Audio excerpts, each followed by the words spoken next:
I'm joined by Fintan O'Toole of the 42.8 to talk about the Cork football semi-finals that were held over the weekend. Nemo Rangers beat Duhallow 14 points to 2-7, and in the other semi-final, absolute drama, which you were there for, Fintan. St Finbarrs and Castlehaven went to extra time, 1-13 apiece, and then Castlehaven won a sudden death penalty shootout by 4 goals to 3. I'd say it was unbelievable drama. Now, who knows if we'll ever actually see a county final in Cork because the GAF shut down all games activities for now. Wouldn't it be quite something if there was an unplayed Cork football final? It certainly would, and that was the I suppose you touched on it. I think that was one of the most dramatic things about it. Word kind of filtered through the crowd in about maybe the second half of normal time that the reports coming through the NFF were going to recommend level of 5 lockdown. So there was a good few people talking about it. You could hear fans of both sides saying, when will the final even be played? And obviously the players on the pitch are completely unaware of it. And I remember afterwards I was going up to talk to Mark Collins after the game, and I kind of made sure I checked first with him. Did he actually know the consequences? Someone put it was going to be a bit like the Jeff Shreves, Stanislav Ivanovic incident in 2012. Congratulations on winning the game, but there's no idea where the final is going to be played. You're kind of stealing their thunder, but they obviously were told straight away, so the management probably knew. So that was a kind of a weird, kind of an undercurrent to the whole game. Once kind of people had realised that was going on, during this second semi-final, but like the actual action on the pitch, it was maybe not the best quality at times, but like the weather was really, really bad. I'm sure you would have seen the Cork hurling final yesterday, and the football's played only up the road. Wind was a big factor, driving rain as the second half of the football progressed. Very, very difficult conditions, very testing for St Finbarrs, who played a quarter final only on Wednesday night. There was 3 guys sin bins, there was 2 red cards.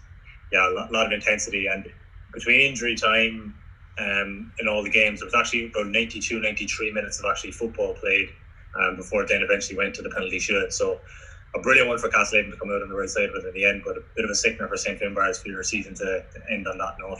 Yeah, because it was 8 points to 1-4 at half time for Castlehaven, and very much St Finbarrs had themselves in a winning position up until that unbelievable score from, was it actually to put them a point ahead that Brian Hurley scored that sideline towards the end of normal time?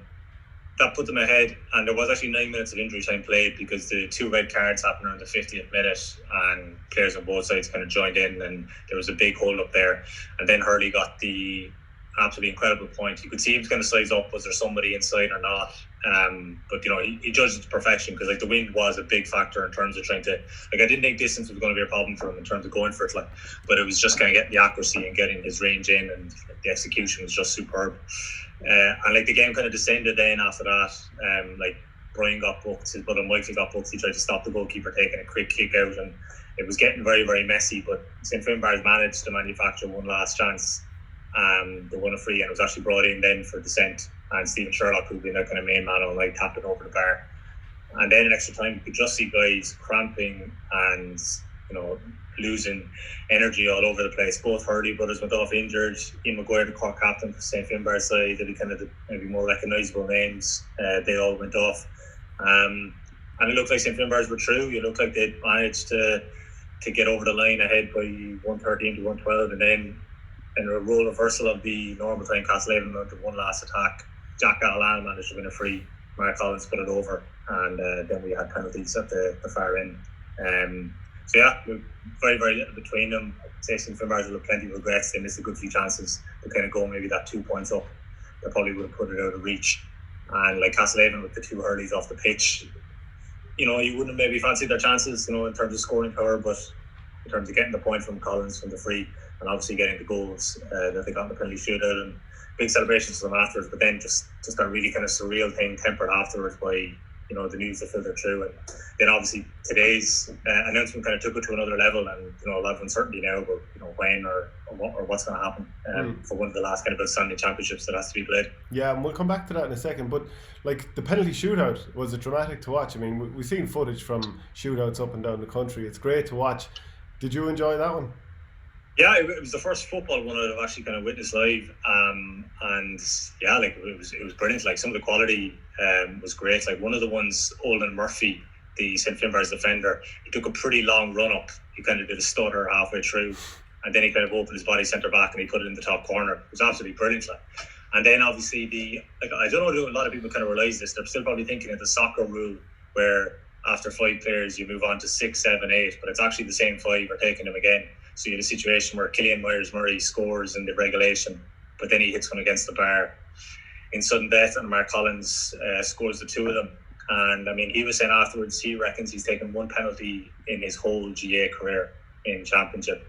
And a selector had said it to them during the week. They were kind of messing around before training, and he said, "You know what you should do actually is practice a few penalties," and they all just kind of started laughing at him, so that's not going to happen at all. But I think more and more, anytime it's happened over the last couple of weeks, games have been on, or you heard the interview managers have kind of said we're not practicing them, but surely at this stage now it's probably going to have to be something you're going to have to start factoring into it, because they're definitely becoming more commonplace around the country in games. Yeah, well, even if you think of the amount of games that went to extra time, well, every week more or less, even in just the hurling finals over the weekend, of the 7 county finals, 3 went to extra time. So it's heading that way all the time. These games are so tight. Yeah, and we've gone about kind of preparation, fine margins, so you think it's something teams will have to consider. But so I'm saying this from the point of view as if the games are going ahead as normal, and each side is another day out. If it's 2 months, 3 months, 6 months down the line or whatever, maybe by then replays might be a factor, and penalties won't come into the equation at all. But for now, Castlehaven managed to get the job done. Yeah, and you're left with a very traditional, I guess, Cork final pairing. Yeah, against Nemo Rangers. But even Castlehaven, between 2011 and 2015, they got to the county final all year bar one in 2014. Are they kind of coming back now? They won it in 2012, 2013. Do you feel like they're coming back to where they were? I suppose they were still very much in the reckoning, say, was it 2 years ago? They lost the semi-final after a second replay, so they've kind of always been there or thereabouts. Got a couple of other young players like Rory Maguire, Jack Gallan, Colin Maguire, but I still think the team is built around the mainstays of the 2 Hurley brothers, Mark Collins and Damien Cahalane. Damien was on Stephen Sherlock. Sherlock still scored a lot, but he was under pressure for a good few shots, with Cahalane keeping him in close attention. Collins kicks the freeze. The 2 Hurleys, they just required managing all night, and obviously Brian put over that absolutely brilliant sideline. So it still feels that the team has changed a bit, but kind of 4 or 5 guys that were kind of to the fore when they were last in the final in 15, they're kind of still there. But they would have kind of said that, I suppose the lockdown kind of maybe helped some in the sense they felt they got a bit more unity and a bit more of a clear run this year, because the other guys being pulled, the 4 guys that I've mentioned are all involved in inter-county level between hurling and football, so their involvement would have been kind of restricted, and they're coming back to the club at the tail end of the year. So possibly it's another example of a club that have been able to kind of harness it and get a bit of momentum going. And they topped their group. They went straight into the semi-final and managed to get the job done then last night and get booked themselves a place in the final. And Nemo Rangers, as I said already, beat Duhallow 14 points to 2-7. Mark Cronin scored 4 points, Paul Kerrigan with 3 and Conor Horgan with 2. Are Nemo as strong as ever? Yeah, I didn't see that game yesterday now, but I saw them in the quarterfinal, and I thought they were really impressive, their goal scoring ability and their ability to kind of open up defences. Luke Connolly was superb that night. Obviously didn't really impact in the same sense in scoring stakes yesterday, but it seems like they were there a point at half time, but they kind of gradually reeled to Halloween as the second half progressed, and were then 3-up heading into injury time, conceded a goal and just managed to be a bit more clued in from the following kick out and worked it down the field, and Mark Cronin put over the bar. So I'd say a game where they were kind of in the ascendancy for long stages, looked like they had it nailed down, probably hanging on a bit at the end, but it's just such a strange dynamic. I know I'm going to maybe repeat myself, but you're trying to think, okay lads, how can we get it right? You have it in your head all along, you win the semi-final, it's 4 o'clock next Sunday, and then you find out Monday morning that the game is gone, and it's not even a case of, as usual, if there's a postponement because of weather, or if there's a passing in a club or whatever, you might know that the game has been put back a week or 2, but with this there's just so much uncertainty. Even from a management point of view, how do you kind of get the players right, and what's the training schedule now for the next while now, But yeah. I'd say both camps just delighted to be there, and I think some of the Castlehaven camps said, look, we'll train for as long as we have to, but they're just delighted to be back in the final. And do you think that these clubs will go back training? Tuesday night would generally be when you go back training after a Sunday game. Do you expect both teams to do so? Because we've seen the government, there was NEFIT obviously were recommending going to level 5. They've decided to go to level 3 nationwide, and I see Richard Chambers tweeting with emphasis on enforcement, so we'll see exactly what that means. But if you're these teams, do you keep training straight away and just go on endlessly? Well, one of the big factors for Castlehaven is the travel element. I mean, the club's grounds are well down in West Cork. They'd have a lot of guys based around the city. I mean, you'd really have to question, are you going to bring the Catalans and Mark Collins all the way down to Castlehaven tomorrow night for training? I don't know, maybe they will, but like, that was a really punishing game. I mean, you could just see guys visibly drained by the end of it, like, you know. You could definitely see, you know, it had been kind of tough in the fitness wise for them. Whereas like Nemo, maybe the players all based close together, but I don't know, maybe they'll get them together for this week, but it just must be very difficult. And I mean, like, they're not alone. I mean, there was 5 finals in total at various grades set to be played in Cork this weekend. With that one being the kind of Premier Senior one, being the main one, and then obviously there was kind of different finals around the country. The Longford Senior Football semi-finals were down for a decision for tomorrow night. You'd love to know, like, what arrangements the players there made. Were they planning to, you know, I presume these guys may be based inside the county, so like in the short term, I think they're the ones kind of most affected in terms of the Tuesday night game, in terms of your kind of plans being changed. So it's a difficult one to know what is the right thing to do for a manager and a coach in a preparation sense. Now there's a lot of uncertainty, I think, has come back into the equation again.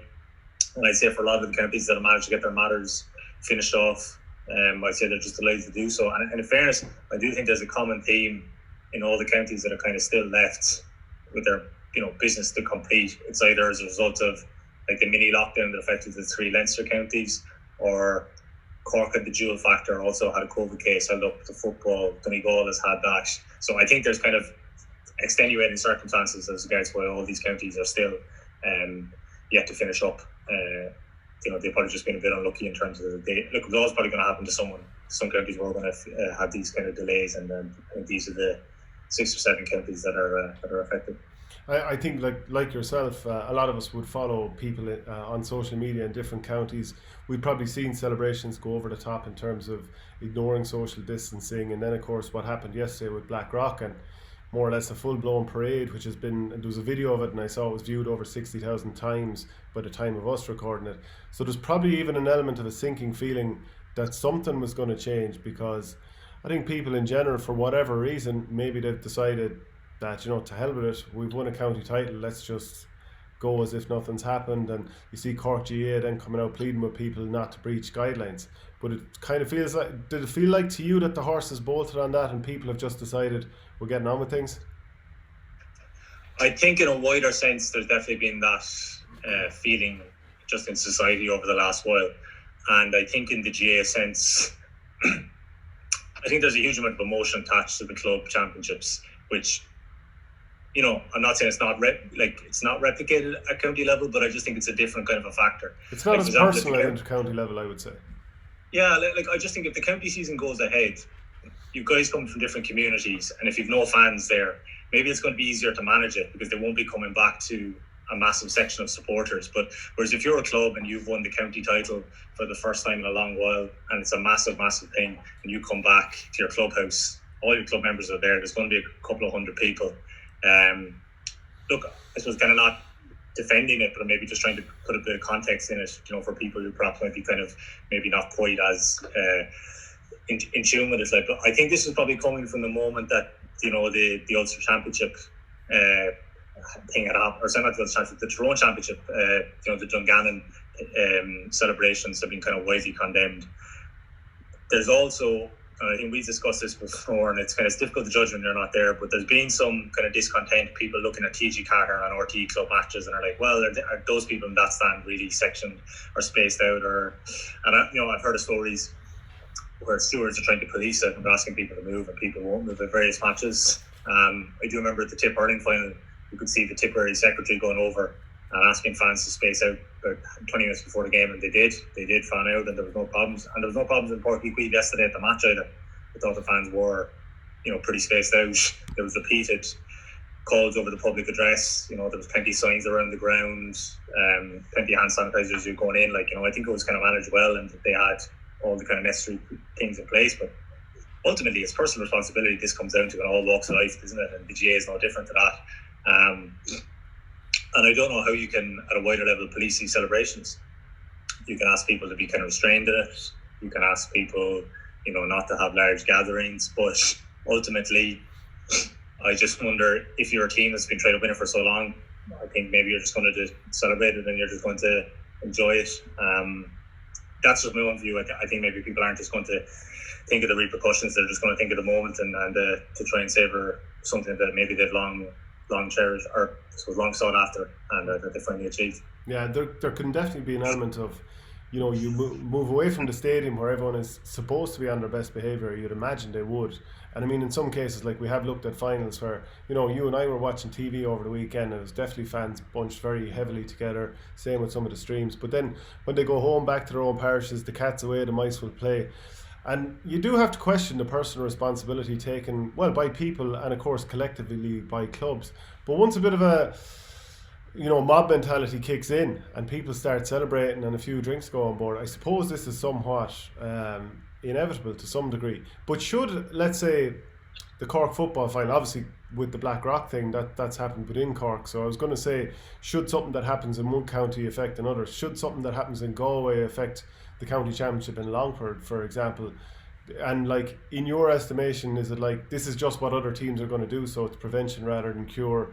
Unfortunate for the likes of you, Longford and Offaly, you just have to suffer the consequences of whatever anyone else has done because we think you'll do the same. I think that's the thing. I think they just think people will do the same, and I think it's just unfortunate that these are the counties that still having their championships rounded off. And I don't know. I mean, we don't know what kind of communication is taking place behind the scenes, but was there an element they have to be seen to be doing something ahead of the inter-county season? There is an element as well of what is the other high-profile events that are still kind of ongoing. I know there isn't as many fans at the games, but it feels like, you know, so many things are being cancelled around the country, so many different public events, indoors and outdoors, across kind of a wide range of activities. The GA club season has managed to get up and going. It has, I think, captured the imagination because there's so much at stake and because there's a lot of kind of emotion shown in the same way that the League of Ireland hasn't really managed to. I don't think Luke Dundalk's been probably the biggest, I feel, you know, that has kind of penetrated the wider sporting community, and that was obviously the win in Europe, or their progress in Europe. I don't think the rugby has maybe made the same kind of impression because the fans aren't able to be there. So I suppose people are being denied a lot in their lives, and people are maybe you know, having to sacrifice a lot, and then they're seeing these sort of scenes, and maybe it's just natural, it's human nature that they're going to kind of lash out and kind of be unhappy, and maybe the GA just has to kind of react. This morning, you know, kind of emotions are kind of running high. Maybe it's going to be a short-lived thing. I mean, I suppose when they made that announcement this morning, I think we all thought that they were going to be heading towards level 5, maybe level 4. I think this afternoon the reports that the whole country's going to level 3 is maybe a little bit surprising compared to the way people have interpreted it last night and this morning. But the reason why I wouldn't hammer the GA too much, because I just don't know at national level what more they can do, or even at the county board level. I mean, the Cork County Board can plead with fans and they compete with clubs, and I don't want this to seem as Blackrock bashing, because one of the things I would be wary of is judging just solely based on a video and like a clip of a video. Like maybe it was a very well organised event for a lot of the time, but the problem is when you see something like Charleville yesterday, they cancelled any plans of a homecoming and a parade, and they just did a Facebook Live event after winning their Senior A hurling final, and Blackrock had theirs. And look, you know yourself, it's just the optics of it, and there's various kind of anecdotal evidence and kind of rumours around the country that it's not just a Cork issue, that this has been a problem across the board, and it probably just feeds into what you're saying. I think just outside the GA and in a wider sense, I just don't think people are as compliant and maybe are buying into the whole thing as much as they did maybe at the start of March start of April and the end of March. Yeah, it's definitely not a Cork thing. I mean, I've seen videos all across the board, every sort of a county. I think most counties are guilty, or parishes that have been successful, and maybe even teams that have lost finals. And you know what? Just across the board anyway, you just wonder, are house parties going on now? The message has been lost. I mean, obviously the Oireachtas golf issue, that didn't help people in terms of like feeling like we're all in this together. But my question is, going forward, are we going to move from rolling lockdown to rolling lockdown if the idea is to get on and live with this thing? And even see Leo Varadkar quoted in an interview he did over the weekend as the Taoiseach now, where he's talking about we need to stop focusing on the amount of cases here. There's too much media hysteria, as if the government weren't pumping this out all along, the amount of cases that they had. We need to almost be focusing on death rates and morbidity rather than just cases. And of course, they are quite low. Now, I'm not prejudging one way or the other, but my point is, if the cases are up and down and they're going to fluctuate for months, a couple of years, who knows? Like, what do we do with GA? What do we do with sport? What do we do with people's livelihoods? I mean, there are people whose lives are going to be very difficult to come back. Like, their livelihoods aren't going to come back for an awful lot of people. So do we just roll from lockdown to lockdown? What's going to happen with sport? I don't know, and I think anyone that does have kind of or says that they have a kind of awareness of the solution, I don't think they're being entirely truthful, Well, it's guesswork, and that feels like what they're doing in terms of the latest measures, what the GA is doing. It kind of feels like guesswork to some degree. Well, massively. Yeah, perhaps. I think the GA was maybe just trying to send out a message. You could argue maybe there are other ways of sending out messages, punish the sides involved or whatever. But in a lot of cases, if the silverware won, they probably won't really maybe care as much. I guess, I wonder, is this kind of all tied in, part of it, like to the inter-county season? Are they just trying to maybe get things settled a bit and get things cool because they want to get the inter-county season run off? But look, the GA is just, this is going to be touching on what we said, it's just symptomatic of a wider thing at the moment, that the attitude across the board in the country is just very different in compliance terms to the way it was in April or May. And I think the backlash is kind of reflective of that as well, the level of frustration that is built up. And I just go back to like you take over the weekend, there wasn't really much sport on TV outside of the GA. Okay, people were watching the Premier League matches last night, but there's no fans at them. And I think the fact that people are seeing scenes where there are fans at matches, and they're probably thinking, why can't I have that in my chosen sport or in my chosen pastime or whatever, and that's kind of maybe building up a bit of kind of opposition between various groups and maybe a bit of resentment towards the thing. But look, the fact is that there have been sections of the GA that haven't complied with the rules, but there are sections of various parts of society that aren't complying with them. But yeah, I think you're right in terms of, I don't know, can we keep going from kind of rolling lockdown to lockdown and the strategy for it. I think overall, I know we've had this situation now, but it's kind of gone remarkably well, I think, the way so far. I didn't think we'd get this far with, 24, 25 county senior championships and a whole host of other underage grades kind of completed and be in this position in mid-October. And I'm not so sure that anyone think it when the first kind of tentative steps were taken back in June with training and July with championship. And there have been kind of great scenes and all that. But in a wider sense, it just feels the whole thing is a bit more volatile and a bit more uncertain right now. And the GA is just an example of a community that's kind of caught up in that. But I guess kind of one of the things to kind of clue on, it's quite difficult to figure out how they're going to plan for this now. Like, how do you kind of plan going forward? And if you, in a purely fixture sense, if you put everything in the inter-county sense, then you're better off right now telling the Cork finalists, the Donegal finalists, it's off till January, lads. Because kind of leading them along, and we might throw it in if your county gets knocked out of the championship. I don't know, is that very kind of fair on the players? And I imagine those clubs will be looking for some kind of a certainty and some kind of an answers now, because for the vast majority of counties and club championships, this decision today doesn't really affect them. It really is the 7 or 8 or 9 counties that are left, or 7 or 9 county championships that are left. The ladies football and camogie, I think, are going ahead with their provincial plans. They had finals kind of fixed for this week, so it feels like it's a kind of a smaller group that are directly impacted with what was a pretty big decision that was announced this morning. And the GA could do a U-turn tomorrow. There's no reason they couldn't, because level 3 doesn't stop you from playing games. Obviously Dublin was on a higher level than the rest of the country in the last couple of weeks, and we played county finals up here, no problem at all. Do you see the only thing about that, though, well, just reading the statement, I would be surprised if they did that because of the reason they gave. It didn't seem that it was to do with the levels. It didn't seem that it was the fear of method recommendation. It seemed it was directly because of the two issues, and the social distancing in stadiums and the celebratory scenes that were taking place afterwards. Now, they probably only really have, and again, repeating ourselves, they probably only have control of one of those. But was it exacerbated by the talk of the level 5? Because it seems to, we know those things were happening in the weeks beforehand, but as soon as level 5 is mentioned, it feels like, right, is this to get ahead of the situation with possibly moving to level 5, which obviously hasn't happened? Yeah. No, in fairness, there's probably an element of that to it as well, but I think I think it was more reactionary than kind of trying to get ahead of things.